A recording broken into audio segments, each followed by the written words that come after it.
We're preparing folks for that. Thanks, Rich Richardson. Well, for Mitt Romney, maybe not such a bane in the neck. The former Bain Capital boss embracing his venture capital days and the tens of millions upon millions of dollars it has made him. But say what you will, Mitt Romney's willingness to love his loot, all but setting the stage for his looting the polls tomorrow night. Again, if you buy these polls. Money manager Ty Young says, if only Romney had done all this sooner. But he didn't, Ty. I guess he belatedly embraced that wealth. How do you think it's going? Well, I'm glad that he did come out with his tax return and did finally embrace that he's an American success story, and he is. I think that's an asset that he has, that he started from nothing. He didn't inherit Bain Capital. He started it, and years later, he's worth hundreds of millions of dollars. That's an inspirational story, and one that, as he tells it, I believe helps him dramatically in the polls. So he should keep telling that story.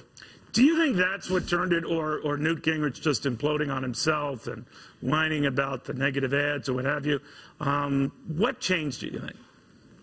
Well, I think it's in part the negative ads, and I also think it's in part that as Mitt Romney released his tax return, $3 million is what he paid in tax. That's a lot of money to pay in tax, and I think he'd do himself a favor if he would explain that's the second time he's paid tax, at least, on that money. The first time in Massachusetts, he probably paid 40 or 50% in income tax. This time another 15%. Well, that's 50, 60% in tax he's paid. As he tells that story, or as he communicates that story, I think that resonates as well and helps him in the polls. So more is better when it comes to explaining that, I think. Well, if he does ultimately capture the nomination, you will have a candidate who embraces capitalism. He was brought down, though, in a nominating race that is still not concluded over the virtues of capitalism on steroids. In other words, gone too far.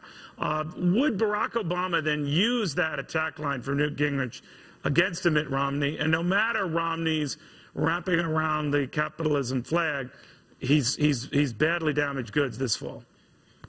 Well, I think it's important that these candidates get vetted right now, so I'm glad we're dealing with it right now. But ultimately, at Bain Capital, what Mitt Romney did, along with investors, is put their own capital at stake. There wasn't going to be any bailouts for them. They put their own capital at stake, and they had to be successful, and they won more than they lost, and they created, according to Mitt Romney, hundreds of thousands of jobs. So for me, I'd rather have a candidate that was successful in business, that cut out the fat, that created jobs, rather than one that maybe was a community organizer that doesn't seem to have a lot of good ideas when it comes to the economy.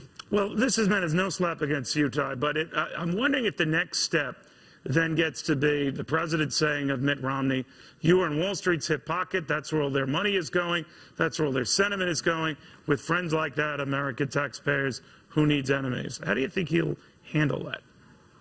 Well, we're back to the class warfare story, and that only works so long for the president. I don't know that you can continue that throughout the general campaign.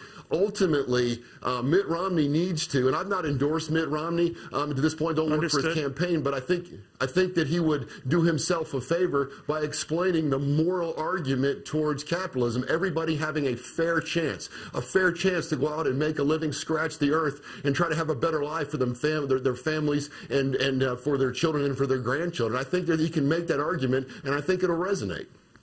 Still, do you find it odd that Wall Street, safe today, has been stabilizing, has been picking up steam? Earnings have been looking better, not across the board, feeding the president's argument that he is the guy who's mastering this trend.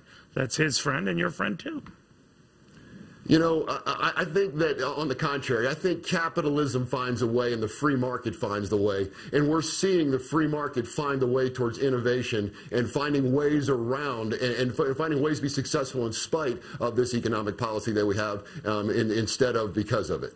All right, Ty Young, good seeing you again. Ty's in Atlanta. Thank you, sir.